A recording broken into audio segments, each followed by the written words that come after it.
Hello, and welcome to another episode of Smells Like Identity Hygiene, the podcast about all things identity and all things identity hygiene. I am your host, Rosario Mastrogiacomo, and today we have Christina Richmond. She is the founder and principal architect of Richmond Advisory Group. Christina, thank you for being on. I know I was on your podcast several weeks ago, and we agreed we would be on each other's podcasts. So thank you again. And can you tell us a little bit about yourself and a little bit about Richmond Advisory Group? Sure. I'm so glad to be on. Thank you for having me on, Rosario. It's such a pleasure to chat with you again. So founder and principal analyst, actually, of Richmond Advisory Group. And so I'm an industry analyst. I'm a market researcher. And I have 20-ish years in the industry covering cybersecurity. I was with IDC for quite a long time. And I also spent a little bit of time in another boutique. And then about a year and a half ago, I stood up Richmond Advisory Group. We look at all things cyber. Great to be here.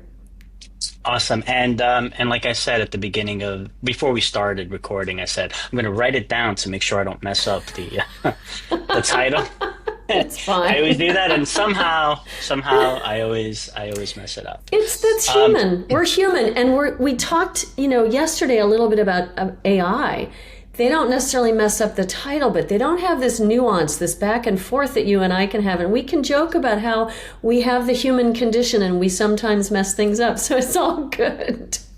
And actually, I've been saying this on a lot of podcasts, recordings that I've been doing, the fact that I do have to mention AI, right? It's kind of like if you do a technology podcast these days and you don't mention AI at least 4 times, then, you might get delisted from Apple or Spotify. But I know that you and I have had a couple of conversations now, specifically around the AI, around the security implications of AI agents.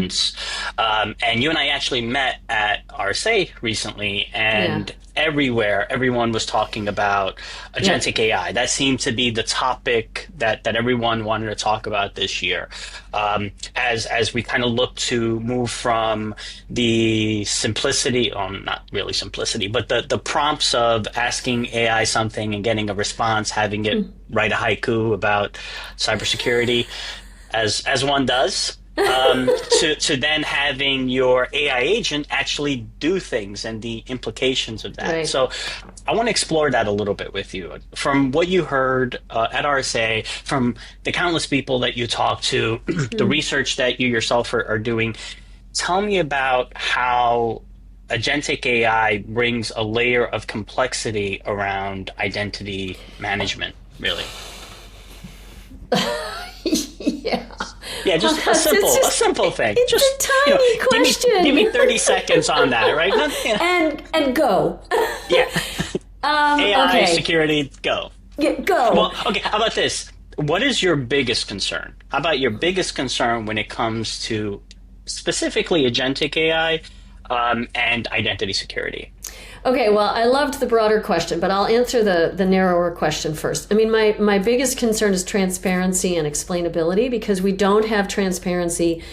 We already don't have explainability on Gen AI about many of the answers that it's generating, how it got there. I mean, we might look at sources, so it feels like you have more explainability, but you don't necessarily have all the explainability you need.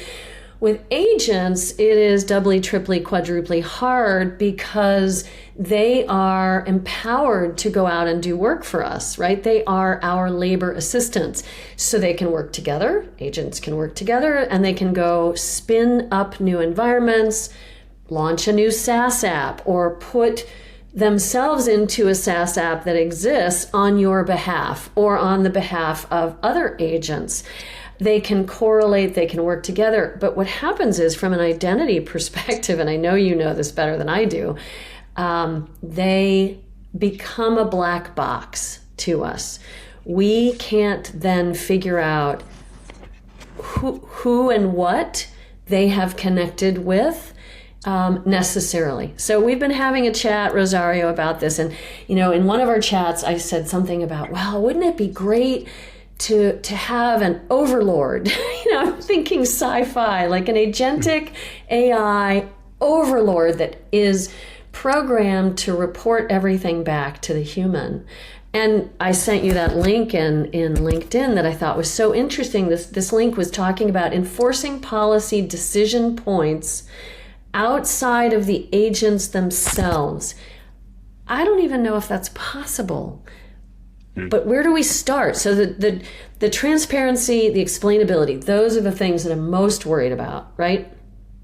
And ultimately, when we talk about transparency, explainability, do you still envision that for that transparency to happen, you need a human somewhere involved, or can this overlord kind of coordinating AI agent or set of agents, essentially live human free, right? And kind of not just coordinate what's happening, but also kind of monitor and audit and report? Because the frequency of the change that an AI coordinating agent and all of the child agents can do, and the amount of change that it can make, you could argue that, okay, great, yeah, it is auditing and sending that list to the human, but now that human is looking at a list of 1 billion things that it did in the last 24 hours. Yeah. I don't know. Yeah, I guess it's okay. No, it's not okay. And that's where my theory falls down, obviously. And the overlord theory is to have the agentic AI be able to be the manager, and then to report in a synthesized report, aggregated, coordinated, correlated, whatever, report to a human. But even that falls down, because how do we trust it? How do we know it's really doing what we are asking it to do? Because we've given it the power to go create what it needs to create. So I don't know. This LinkedIn friend also said, let's bind AI agents to purpose-specific and least privileged service identities. That makes sense. Scope access based on environmental context, not by roles, right? So that's changing the whole nature of identity.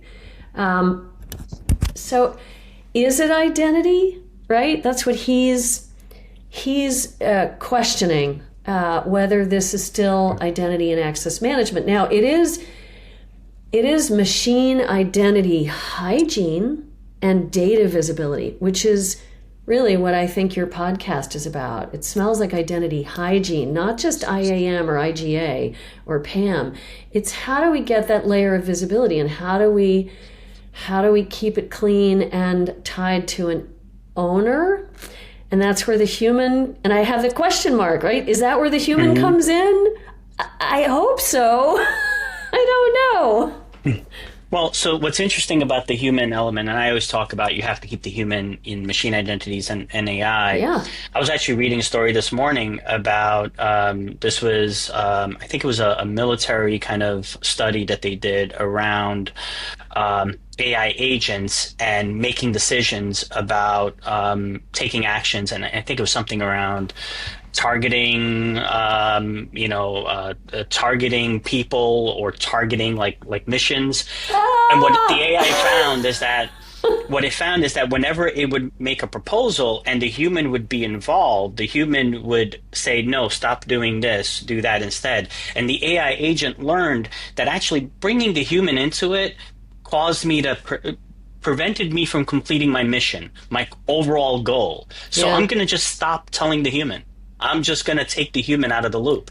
Now, again, uncontrolled AI, especially with coordinating AI, the thing that AI can't do is bring the human element, right? Will you can tell it. Yeah, send me that article, because that is that makes the hair on my arm stand up. So I think, everybody's excited about what agents can do. You asked me sort of before the short question, you asked me for the long, broader question. And I think what I'm seeing is some great capabilities in SOC robots, in the Security Operations Center.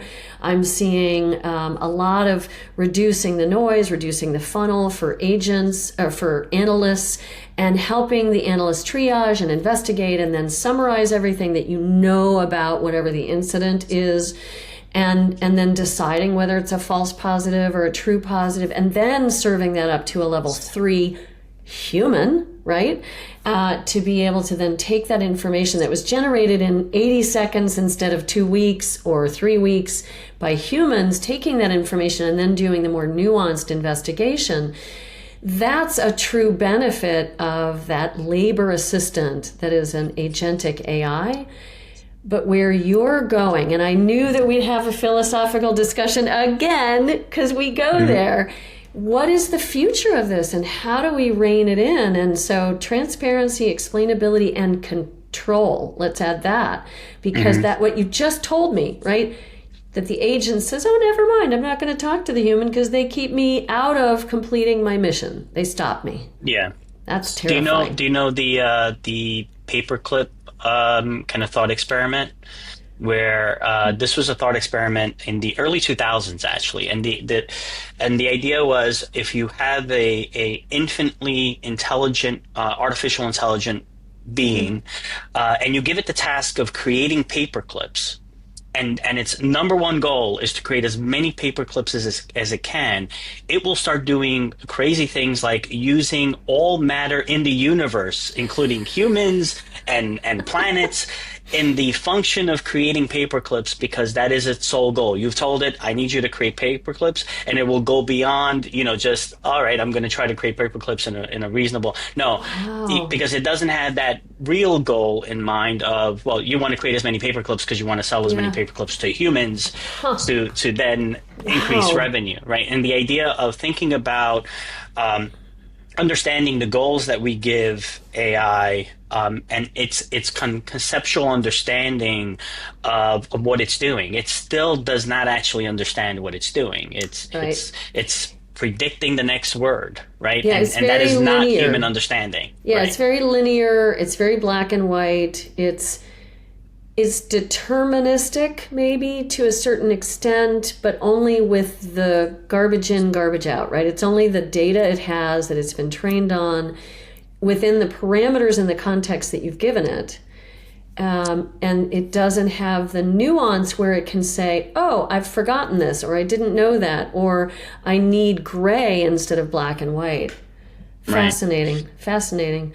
And in identity, I think we're at this pivotal moment. We're at a true inflection point in identity. We haven't been doing it that well, in my humble opinion, for the last 20 years.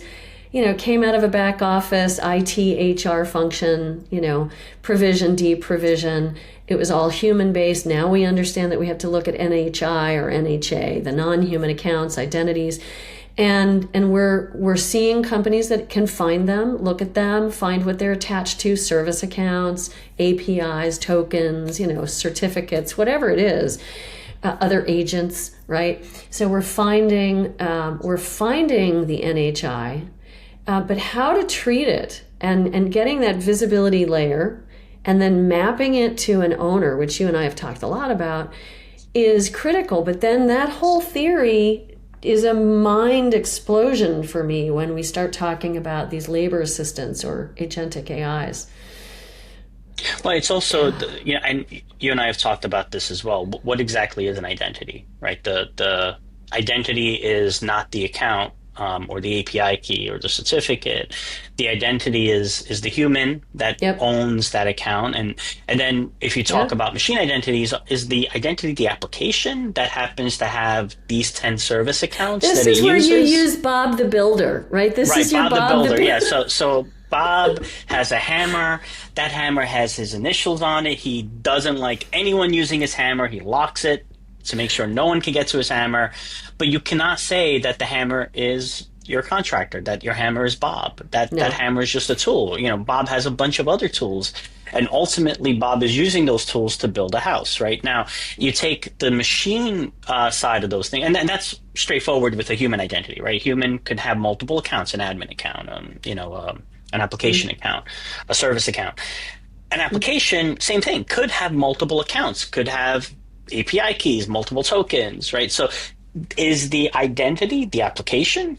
I would argue yes, sort of, but it needs to then have one other layer where you need to have that human that owns it, right? Yeah. Now, AI agents. So is the account, is the API key, is the certificate that the AI agent using the AI agent? I would argue no, because that AI agent could have access to multiple accounts. In Right. fact, Right. AI agents could request additional access. So you can't tie it to an individual account. But how do you discover AI agents? I could discover accounts, right? I can Right. find all accounts Right. in Active Directory, local accounts, database accounts, API keys, SSH keys. I could discover those things. I think the biggest issue is going to be discovery of AI agents. It's not that straightforward. It's not that simple because you have to understand the inner workings of every application that could be utilizing an AI agent. Think of a SaaS application using an AI agent, and they just kind of turn that feature on. And one day it doesn't exist in your organization, the next day it exists. And the only way that you can identify that maybe this application, Salesforce, has introduced an AI agent, is that the business people who are running Salesforce might ask for an additional service account, and you have to turn around and say, wait, why? Why do you need an account that could create additional Salesforce IDs or can change entitlements? Oh, we have this agent that is doing this automatically. So when we have a new hire, we automatically get an account created. Right. Well, stop. You know?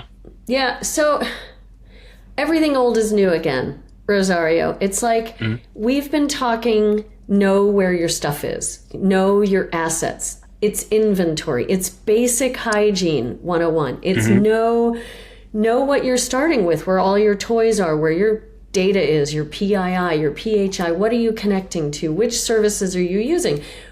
Again, we're not doing this well, but it's the same conversation I've been having for 20 years. Now, this additional complexity, right, where something is going off and doing something for you on your behalf or on an application's behalf or a service account's behalf, because it can do it not just for the humans, but for other agents and other services. How do we rein that in and get that inventory? It's almost like I want to say every agent is chipped. It's like a pet, it's chipped, and you can then track every action of what that agent is doing on your behalf. And that it's, to your point earlier, it's billions of lines of report saying, this is what I did for you. And then I don't know what to do with the billions of points of information, but we've figured it out before. So I'm eternally an optimist. So we figured it out when we invented SIM. We had all this log exhaust, right? Telemetry off of our software and tooling in the security environment. And we took that and we sorted it out and we, deduped it, correlated it, and contextualized it so that it was useful. And then it's evolved from there into SOAR and into the EDR, MDR, XDR platforms that we see today. And so I wouldn't say it's solved, but we've done some work around that. So how do we then take these agents and build them in a way? Your Salesforce example was great because you have to think of how you build it in advance. And historically, every new technology has security running after it like an ambulance chaser, right? Wait, put security in front of that. So here we are again, doing the same nonsense. And that's what I worry about too. I mean, like we said, at RSA, everyone was talking about agentic AI. That was the topic du jour, right? Yeah. But and it's this gold rush, this everyone rushing to say, look at all this cool capability that we're doing. And let's be real, the true promise of agentic AI is displacement of human resources, right? Of, hey, you know what? I have this person doing this thing manually. I can now replace that person with an AI agent, and they're doing the same role, except they could do much. They could do it faster. They could do it better. They could do more, right? Yeah. And the idea of, if we talk about the levels of AI right now, where we're kind of at a level 3 and level 5 is kind of like this, truly autonomous level. If we ever get to that kind of theoretical level, I think people are looking at level 2, level 3 and thinking, oh, that could replace a bunch of people that I have in my organization. And it just feels like it's a little too soon to completely take the human element out of it, given all of these scenarios that we're seeing where when you take the human out of it, things could go a little bit weird. So some are already doing that. We won't name names, but some companies are already doing that to the tune of thousands of people. Rory, my business partner, and I have this running joke. Oh, we're doomed. And then, oh, we're saved. So in our newsletter that's coming out next week, we point to two different things. And one is the creation of exactly what you said earlier about the ability to take your text, your ideas, and put it into a podcast format, video or audio, and it's completely generated by AI, and it looks and sounds like real people. It's their people. It's their AI people, their bots.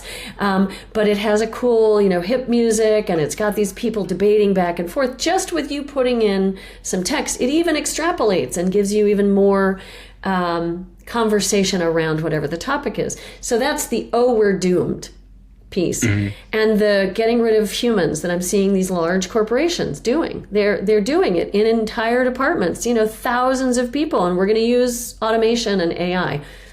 Good luck with that. But then there were some great articles recently, and I'll send them to you, and I'll give you the links so that you can put them in your show notes. But there are some great articles about how companies are regretting getting rid of all their people and replacing them with automation and with AI, and that they're scrambling to get some of those people back. So we're doomed, right? And then, no, wait a minute. We're in a pendulum swing, and it's crazy right now. It's the gold rush. You're right. Everybody thinks it's a savior. Everybody thinks it's the gold nugget that they need to help their business, that magic bullet. It's not. And we're going to see the pendulum swing to the other side. I think we'll land somewhere in the middle. What keeps me up at night, Rosario, about this whole conversation is that the ambulance chaser, the security team saying, wait a minute, you didn't secure this from the outset. Now we have to go figure out in a backwards readable way, what were they doing? How were they doing it? Can we track them? What identities were they creating? Are those identities secure? Can I shut it off? Yeah, if I shut it off, is it going to cause all sorts of operational issues? Because I don't fully understand what it can and cannot do. Right. So if you think about, so it's a couple of concepts I've been thinking about. One of them is, you remember the whole bring your own device that all started, I think, what was it, like in the 2000s? So I think about AI and the way that I personally use AI. My AI is something that understands my tone, understands what I'm looking for.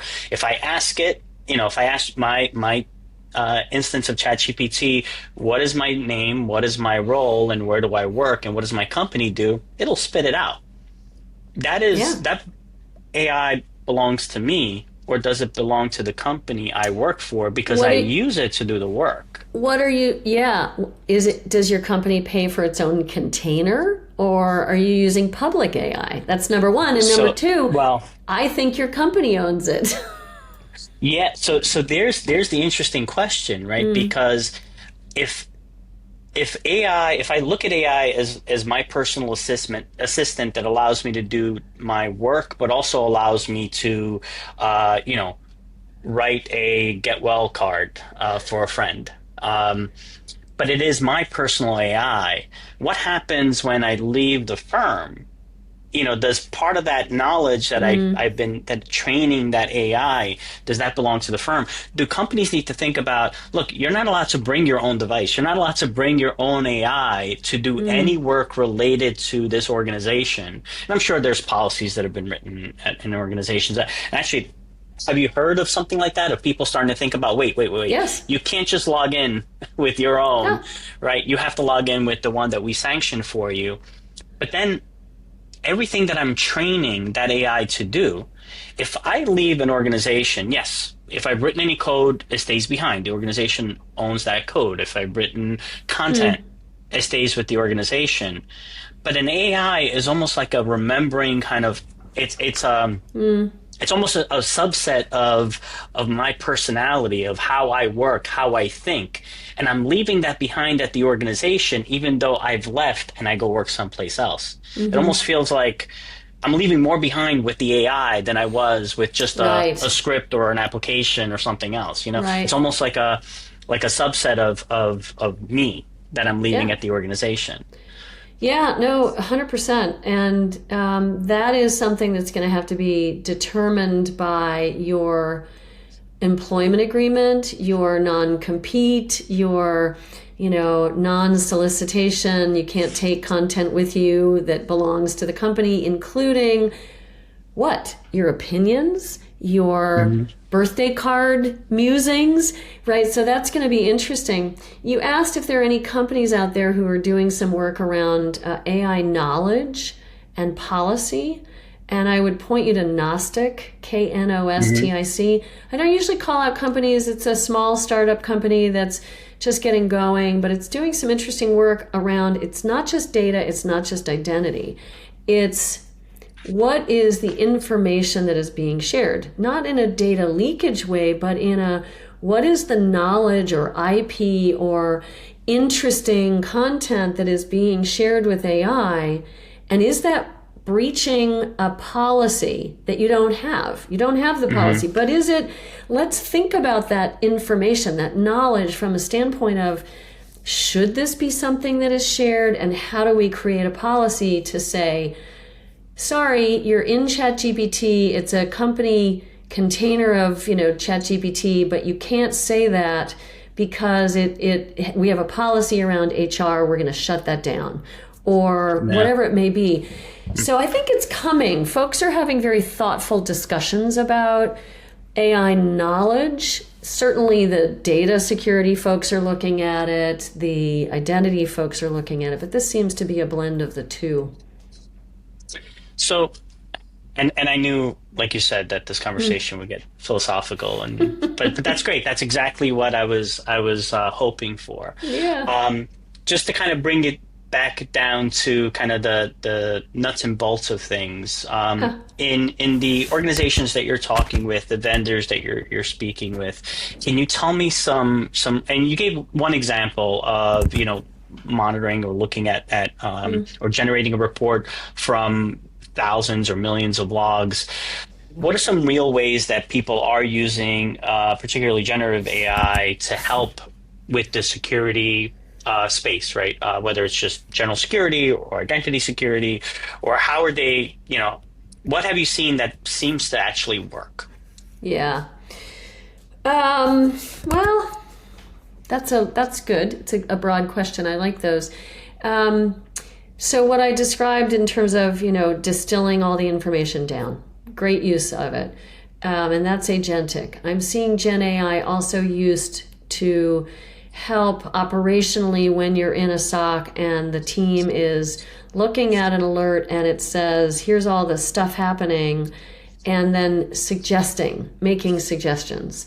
I think that's coming. It's getting better, where you're helping train a junior analyst, or you're helping point analysts in a particular direction and telling them, oh, with HIPAA, you have to be thinking about this. With PCI DSS, you have to be thinking about this. So from a GRC perspective, from an operational perspective, I'm seeing those things working.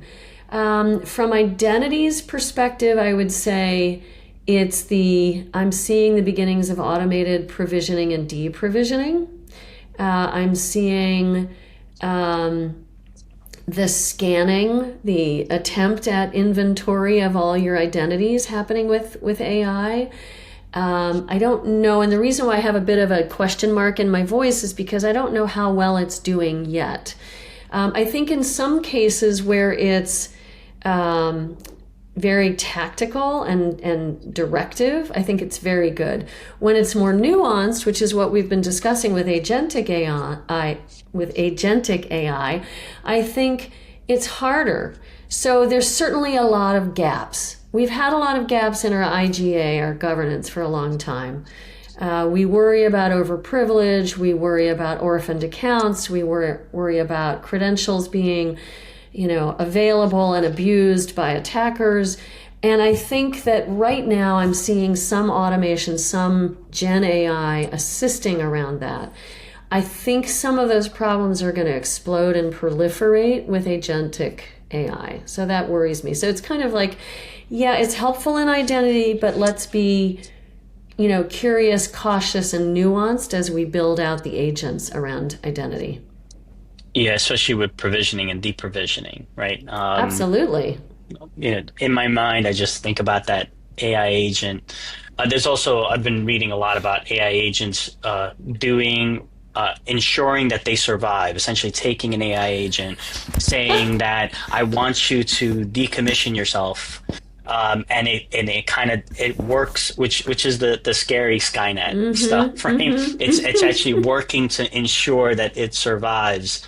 As there's a really Yeah, interesting that article. is I need scary. to send you about that, where the AI Yeah. agent was creating lies about the human operator in order for it to stay alive. Oh my God. Well, I mean, Yeah. that is the sci-fi, and I think you and I really like to go there. But even right now, today, not in Skynet language, which I love that you Yeah. went there, but even not in that language, we have, I said it before, GIGO, garbage in, garbage out. What is the model trained on?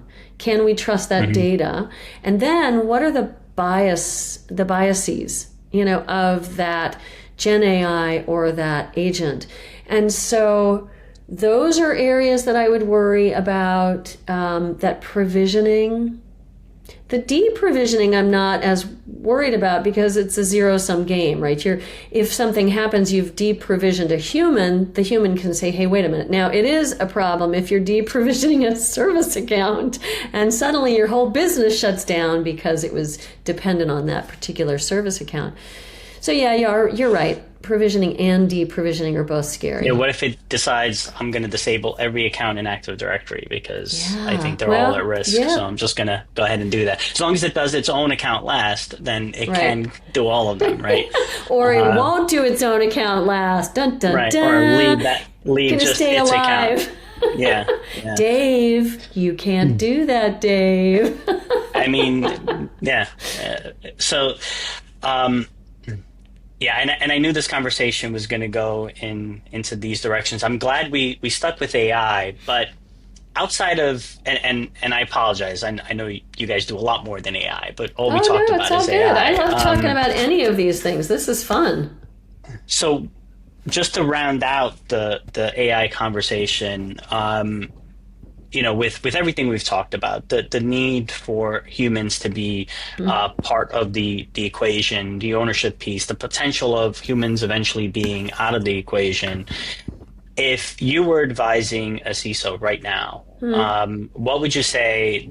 You need to do this in the next 48 hours. If they come in and said, I haven't done anything, well, hopefully that's not the case. But if someone came to you and said, I haven't done anything, what do I need to do in the next 48 hours? What would be your recommendation to them?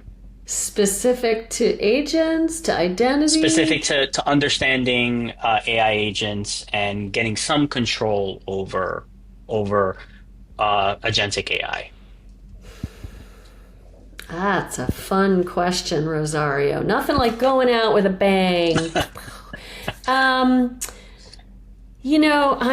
believe in strategy. I believe in thoughtfulness, and CISOs can really be strategic and thoughtful. They are also forced to work with the tools they have, the budget they have, and the time they have, and they don't always get the time to be as strategic as they'd like to. So with agentic AI, I would slow down. I would slow down and be thoughtful, and I would start very cautiously, and I would put that little pet chip in each one if I could figure out how to do it. So if they only had 48 hours and they had to stand up agentic AI or agents in the next 48 hours, I would say, why? Stop. Mm-hmm. That's the first thought. The second thought is work with a company that can help you identify the journey. It's almost like a zero trust journey, right? Because you have to, it's not a tooling. It's not stand this up and you're implemented and run. It's let's think about it thoughtfully. Let's take it, chunk by chunk, like you're eating the elephant, and do it cautiously. If you have to have it fully baked in 48 hours, I'd say, quit your job. No, I'm not saying That's always that. an option. But do it thoughtfully. Do it thoughtfully, And I would go, here's where I would default. I would go to the larger companies working with agents that have history of AI in their background. I'm thinking of 3, maybe 4 companies right now, large companies, and talk to them about all of these concerns, all of these worries. How do we track agents? How do we know what they're spinning up? How are we, let's be cautious about provisioning and deprovisioning. Don't give them that power. They have to check in with a human each time they do it, which could be an exercise in futility, right? Mind-blowing because of the billions of times they want to set something up. But start in one lane and figure out what that environment is they're going to play in, and what are the guardrails that they have to work within. Test the models. Make sure your data that's going in is as deep and clean as you can make it, and check for bias too. That's all I got for now. I mean, there's probably 100 more things I would say, but be really cautious. Take your time. I think that's sound advice. So we are approaching the part of the podcast, I don't know if I told you, where we typically ask some serious questions, about AI replacing all of us and killing all humanity. And then we finish with a fun question. Okay. Just to kind of I thought those were fun. Take the I edge thought off. all of those were fun. Well, it's a non-technology question, so I should preface it with that. So here's my question for you. Which city has the best pizza, and why is it New York City? Which city has the best pizza, and why is it New York City? Why is it New York City? Yes. And I'm asking that because I know you're from New York. Yeah, but, I'm a New Yorker, and I would definitely say New York anyway. But that was a leading question. No, it's fine. I mean, you could say it's Chicago. I mean, you'd be wrong, but no, I'd be wrong. I'd be wrong. I'm with you on this, Rosario. We don't have to debate it. New York pizza, thin crust, greasy, foldable. Mm-hmm. I don't know. It is the... You could walk and eat it if you really wanted to. Well, you'll get it on your shirt, but that's okay. Yeah, basically, you get the slice. It's this big. The slices are big. You fold it in half, and you just let it drip. To fold it. Until the cheese is almost coming out. But all the oil, not all of it, because you like the oil, but you fold it. Then, if you have 2 hands, I wouldn't walk and eat it with just one hand, unless you're down to a certain amount of the piece left. But, if you have one hand on the tail and one hand at the other end and it's folded, then you can walk and eat it. If you're down to just that much of the slice, you can hold it with one hand and have your backpack on your shoulder. I love New York pizza. There's something in the dough that you can't get. Like when I moved to Colorado, you can't get New York pizza in Colorado. The altitude, something with the yeast, I don't know. It's different. And I love that it's flat. It's got a crisp to it. It's chewy. I'm giving you more than you ever wanted on this. It's an advertisement for you. This is what we're here for. I know. It's an advertisement for you to get a pizza sponsor to pay for your podcast. But I mean, I grew up with Domino's or Pizza Hut. I wouldn't feel taking that money. No, it's got to be like classic New York City pizza. I would also make the argument that New York City bagels are the best. So I am originally from New York City. I now live in New Jersey, and in the office here. Yeah, I know. Sacrilege. Yeah, I know.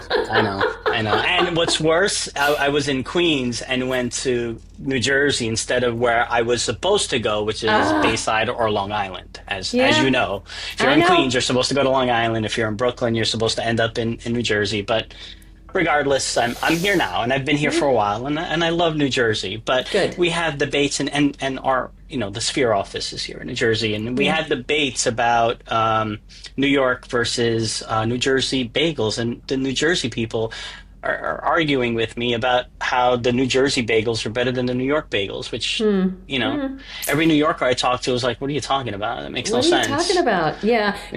I've never had a New Jersey bagel specifically. Are they more cakey? Are they less dense? Smaller, more dense, I find. Although maybe that's a generality. I haven't had enough, maybe as many bagels in New Jersey as I have in New York. But I don't know. When people talk about bagels, no one says, "Oh, New Jersey." So Well, now, I think, so I'm gonna upset people from Chicago, apparently, people yeah, you are. from New Jersey, and Yep. people who like Domino's and Pizza Hut. So I'm I know, and that's full okay. gamut. But I will tell you that if you want the whole New York bagel experience, you've got to go to a New York deli that has the lox, the cream cheese, the capers, the onions, the tomato. It's sliced right. They put it on the. Oh, it's one of my favorite foods, and I can't eat it anymore because I'm gluten free. Sad, Oh. sad, sad. But yeah, you're probably ticking off people from lots of different states. Just next time when you have somebody on from Chicago, you got to make sure you talk about why they love deep dish, right? Yeah, I probably should stop talking about pizza if we're gonna talk about deep dish pizza. I know. Thank you so much for having me So, on. This was so Christina, this fun. was amazing. Thank you so much, and I'm looking forward to the next one. You tell me Absolutely. when. You could be on anytime, but we definitely have to have a follow up in several years or several months, probably when we'll just do this with our AIs. We'll just put our AIs Oh on and yeah, have them I'll have chat my to each other. avatar. I'll have my avatar. You have your avatar. We'll chat. Yeah, Yeah. no problem. We'll just kind of oversight, make sure they're not saying anything crazy like, the only good pizzas from New York or anything like that. Such a All pleasure. right, Christina, thank you very much. Have a great day. You. Thank you. All right, you too. Bye. Bye. Thank you for listening to this episode of Smells Like Identity Hygiene. Smells Like Identity Hygiene is a production of Sphere Technology Solutions, and our producer is Matthew Klink. Until next time.